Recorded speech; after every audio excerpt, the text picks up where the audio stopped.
ایک گھنے اور سرسبز جنگل کے کنارے ایک چھوٹا سا گاؤں تھا۔ اس گاؤں میں ایک غریب مگر نیک دل کسان بابا کمال اپنی دو بیٹیوں کے ساتھ رہتا تھا۔ بڑی بیٹی کا نام زینت تھا اور چھوٹی کا نام حسینہ۔ دونوں اپنی ماں کے انتقال کے بعد باپ کی خدمت کرتی تھیں۔ زینت سنجیدہ، محنتی اور صابر تھی، جبکہ حسینہ شوخ، ضدی اور کچھ خود غرض مزاج کی تھی۔ بابا کمال اپنی دونوں بیٹیوں سے بے حد محبت کرتا تھا، لیکن ہمیشہ یہ دعا کرتا کہ اللہ دونوں کو اچھے گھروں میں آباد کرے۔ وقت گزرتا گیا۔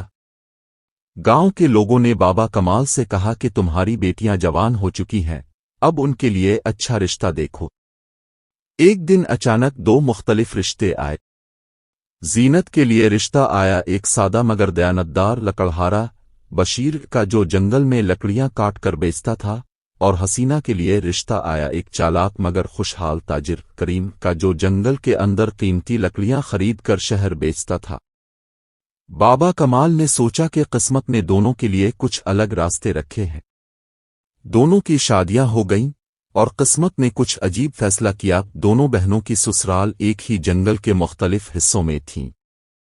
زینت کی سسرال جنگل کے اندر ایک چھوٹے مگر پرسکون کٹیا میں تھی۔ وہاں درختوں کی چھاؤں، ندی کی ٹھنڈی ہوا اور پرندوں کی چہچہاہٹ تھی۔ اس کا شوہر بشیر بہت محنتی تھا، صبح سویرے اٹھتا، لکڑیاں کاٹتا اور زینت کے ساتھ پیار سے پیش آتا۔ زینت کو وہاں کی سادگی پسند آنے لگی۔ وہ جھونپڑی کے باہر پھول لگاتی، جانوروں کو دانہ ڈالتی اور روز اپنے شوہر کے ساتھ لکڑیاں جمع کرنے جاتی۔ دوسری طرف حسینہ کی سسرال جنگل کے دوسرے کنارے پر ایک بڑے اور شاندار مکان میں تھی۔ کریم کے پاس دولت تو بہت تھی، مگر دل چھوٹا۔ وہ لالچی اور مغرور آدمی تھا۔ حسینہ کو شروع میں محل نما گھر، زیورات اور خوبصورت کپڑے بہت اچھے لگے، مگر جلد ہی اس نے دیکھا کہ کریم اپنے نوکروں سے سختی کرتا ہے، درختوں کو بے دردی سے کاٹتا ہے اور دولت کے نشے میں کسی کی بات نہیں سنتا۔ حسینہ کو کبھی کبھی اپنی بہن یاد آتی، مگر غرور اسے چپ کر دیتا۔ وہ سوچتی، میں تو عیش میں ہوں، زینت تو لکڑیوں کے ڈھیر میں پسی جا رہی ہوگی۔ ایک دن جنگل میں ایک عجیب واقعہ ہوا۔ بشیر لکڑیاں کاٹنے گیا تو اس نے دیکھا کہ ایک بوڑھی عورت زمین پر گری ہوئی ہے، ہاتھ میں پانی کا چھوٹا سا گھڑا ہے۔ زینت نے دوڑ کر اس کو اٹھایا، پانی پلایا اور پوچھا، ماں جی، آپ کہاں سے آئی ہیں؟ بوڑھی عورت نے کمزور آواز میں کہا، بیٹی، میں جنگل کی دیوی ہوں، انسانوں کے اعمال دیکھنے آتی ہوں۔ تم نے آج رحم کیا ہے، تمہارے گھر خوشحالی اترے گی۔ یہ کہہ کر وہ عورت ایک نورانی روشنی میں بدل گئی۔ زینت اور بشیر حیران رہ گئے، مگر دل مطمئن ہوا۔ اس دن کے بعد ان کی زندگی میں برکت آنے لگی۔ لکڑیوں سے اچھی کمائی ہونے لگی، درخت بھی خود جیسے نئی شاخیں نکالنے لگے، اور ان کی جھونپڑی خوشیوں سے بھر گئی۔ دوسری طرف کریم نے جب سنا کہ جنگل میں کوئی بوڑھی عورت گھومتی ہے جو دولت بانٹتی ہے، تو اس کے دل میں لالچ آ گیا۔ اس نے سوچا، میں بھی اس عورت کو ڈھونڈوں گا تاکہ اور دولت حاصل ہو۔ اگلے دن وہ بھی جنگل کے اندر گیا۔ دوپہر کے وقت اس نے دیکھا کہ ایک بوڑھی عورت درخت کے نیچے بیٹھی ہے، ہاتھ میں گھڑا۔